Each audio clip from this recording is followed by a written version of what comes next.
করি এরকম একটা লিপ কিসের জায়গা আছে। হ্যাঁ, আমার ক্যামেরাম্যানরা বলা আছে যে আপনি একদম টাইট ফ্রেমে চলে যাবেন, আমরা বিগ ক্লোজে চলে যাব, জাস্ট লিপের শট থাকবে। তো আমি আর পরে এটা প্ল্যান করলাম উইথ ক্যামেরাম্যান সহ। তো যখন শর্টে চলে গেলাম, আর্জুন নিজেই বলতে কাট কাট কাট। প্রথম কথা হচ্ছে যে আমি তো অবশ্যই চাইবো এক্সট্রা কমার্শিয়াল কিছু করতে।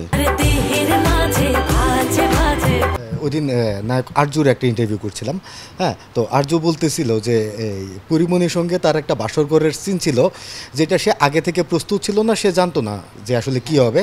পরিচালকের সঙ্গে নায়িকা যুক্তি করে তাকে বিব্রতকর অবস্থায় ফেলে। এই গল্পটা যদি আচ্ছা, গল্পটা হচ্ছে কি, আমরা একটা লিপ কিসের ব্যাপার।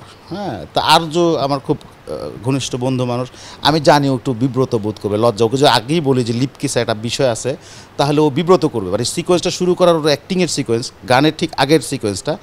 তো আমি পরীকে ডাকলাম, ডাইকা বললাম, পরি এরকম একটা লিপ কিসের জায়গা আছে।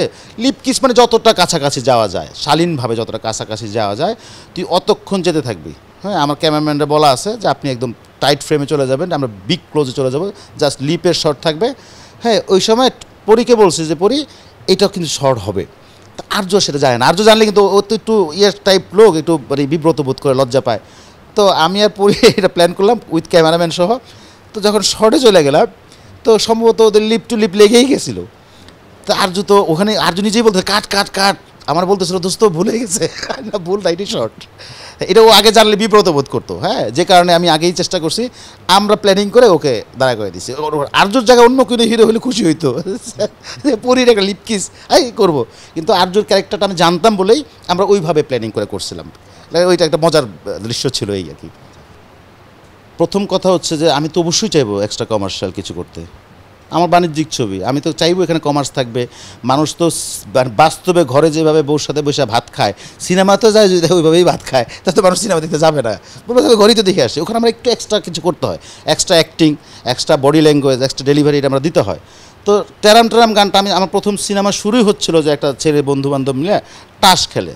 তো যখন আমরা কলব্রিজ খেলতাম, তখন ট্রাম্প বলে একটা শব্দ আছে, যে ইস্কাপন দিয়ে আমরা ট্রাম করতাম। তো গ্রামের ছেলেরা ওই ট্রামটা ঠিকমতো উচ্চারণ করে না, তারা কিন্তু ট্যারাম করে।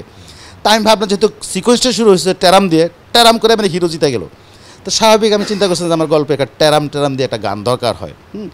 ওই ক্ষেত্রে আমার গল্পের সাথে কিন্তু কোনোভাবে এটা অসামঞ্জস্য না, কারণ আমার ছবির স্টার্টিং ছিল ওই তাস খেলা দিয়ে, ট্যারাম ট্যারাম দিয়ে। তা এইটা আবার মেয়েটা দেখে যে ট্যারাম ট্যারাম একটা ব্যাপার আছে, যে কারণে বলতেছে যে আজকে আমি তোকে ট্যারাম দিব, মানে ট্যারাম মানে আমি পেয়ে গেলাম, ওই দায় আমার, মানে তুই আমার।